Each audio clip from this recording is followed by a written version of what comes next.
Thank you, Cathaoirleach. 24 days ago, the Government published the Climate Action Plan, which talked about a just transition. That seems to have been ignored today, as 148 employees from County Roscommon and County Longford, 72 of them permanent staff, are to be laid off by Bord na Móna. The justification for these layoffs just does not add up. We have had long shutdowns of both Lanesboro and Shannonbridge power stations in the past, and this never resulted in the layoff of all of the seasonal and permanent staff. Minister, the very least that those 148 staff and their families deserve now is honesty and answers to the following questions. Has Bord na Móna delivered its contracted tonnage to the ESB under the Public Service Obligation Agreement? Minister, this layoff comes after the layoff of 100 staff by the ESB in Moneypoint due to the price of carbon emissions. We know that peat has a higher level of carbon emissions than coal, so is this the real reason why peat production is to cease in Mount Dillon?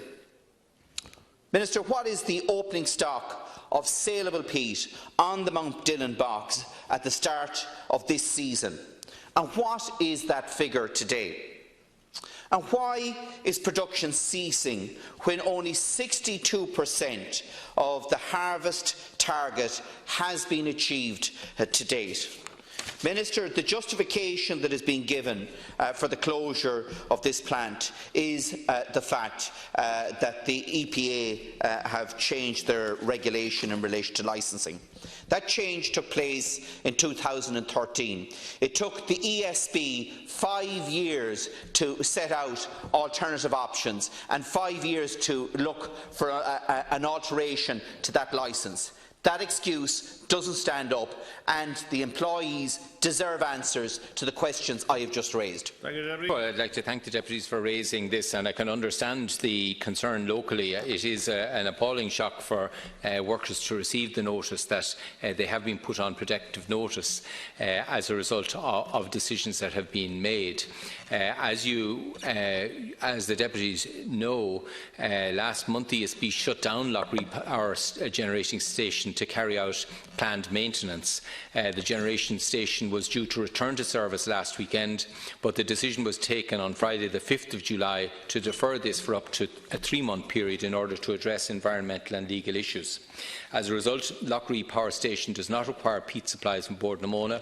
This has had an immediate adverse knock-on effect on Bord na Móna, who have been left with no choice but to cease all operations at the Mount Dillon bog and place 72 permanent full-time employees and 76 seasonal employees on protective notice. The 148 impacted staff will remain on temporary unpaid layoff from Thursday the 18th of July until Bord na Móna are informed by the ESB that Lanesboro Power Station will return to normal operations. This is expected to be a period of between 4 to 12 weeks. Bord na Móna fully acknowledges the impact that this will have on employees, their families and the wider community, and the company has arranged a meeting tomorrow morning with the group of unions to work through the process and review all options.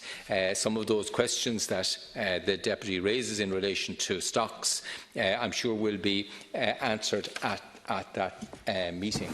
Bord na Móna has committed to ensuring that a range of supports are available to the affected employees, and all relevant state supports will also be made available to the workers impacted by this announcement.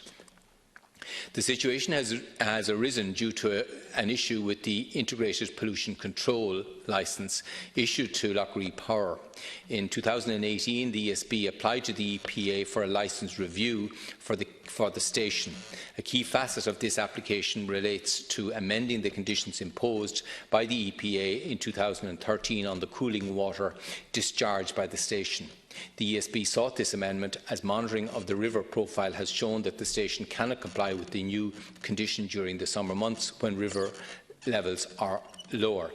I understand because this was a full licence review, the EPA has had to have full consultations, and that has meant that the application has taken some time to process, and the EPA is considering this application and has requested a time extension of a further 3 months in respect of its deliberations.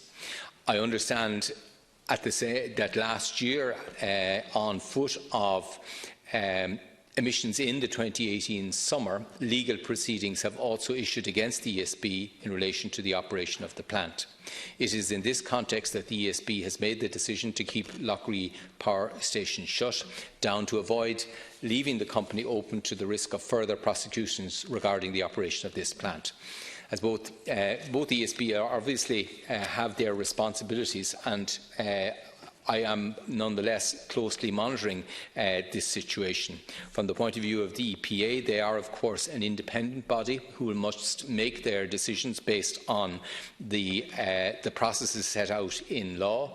They have conducted the necessary consultations, and I understand will in due course bring this to their board for a decision in as timely a manner as they can. It is undoubtedly come as a major blow to have this occur at a time when we are seeing a difficult transition from brown to green, as Bord na Móna describe it. They are undertaking, and I think it is acknowledged, they are undertaking very significant efforts to diversify and to find new opportunities. And as recent as last week, I was pleased to open one of those operations. In terms of the PSO, the advice that I have is the PSO has time to run. At this stage, it continues to the end of 2019. Minister, before calling on the next speaker, a message from Select Committee. Select Committee on Finance, Public Expenditure and Reform and the Taoiseach has completed its consideration of the Consumer Insurance Contracts Bill 2017 and has made amendments thereto. I now call on Deputy Dennis Naughton, 1 minute each. Thank you, Minister. Minister, the stories that are coming out of the ESB, Bord na Móna and the EPA just do not add up. My understanding is that the contracted tonnage has already been achieved, and I would ask you, Minister, to get answers to the questions that I have raised, and I would like a copy of those replies as well. Minister, there are 400 families directly dependent on Lanesboro Power Station, hundreds more indirectly reliant on those jobs. We need an immediate transition fund to be established of €125 million. That's 5% of the Climate Action Fund, the Rural Regeneration and Urban Regeneration Funds, ring-fenced to provide alternative jobs for Bord na Móna and DSB employees and the communities that are dependent on those jobs. And that must be approved by Cabinet before the end of this month. Then we can leverage that fund to get EU and European Investment Bank funding to make a real difference to the local economy right throughout the Midland counties. Thank you. First of all, let me assure Deputy Troy that the EPA, they have independent powers and they are required to conduct, where a full licence review of this nature, they are required to conduct an environmental impact assessment. That's required. They also are required to have public consultation, and that is required. So they are meeting the obligations of their act, and it is not for me to interfere in how they conduct that business. I will convey to all of the parties the urgency that deputies have raised here, but it is a responsibility of each body to meet its obligations, and that includes the obligations to meet the conditions of an integrated pollution control licence. And I am conscious that the ESB is being prosecuted for its failures in respect of that, and this arose last summer. that is the backdrop to this. I will seek some more information for deputies in respect of the tonnages and so on. In terms of the just transition, I recognise that this is going to be a challenge for some time, and what we have to make sure we do is that we support workers who are facing change, and that means supporting them in terms of retraining, supporting them if they decide to cease and take an exit, developing the new opportunities. And I think, to be fair to Bord na Móna, I think they have been exemplary in seeking to develop opportunities in a decarbonised world. They have sought to open up new generation capacity in the renewable sector. They're also looking at the waste management sector and the resource recovery sector, which is a sector where they can develop opportunities. They're looking at aquaculture. They're looking at various horticultural projects.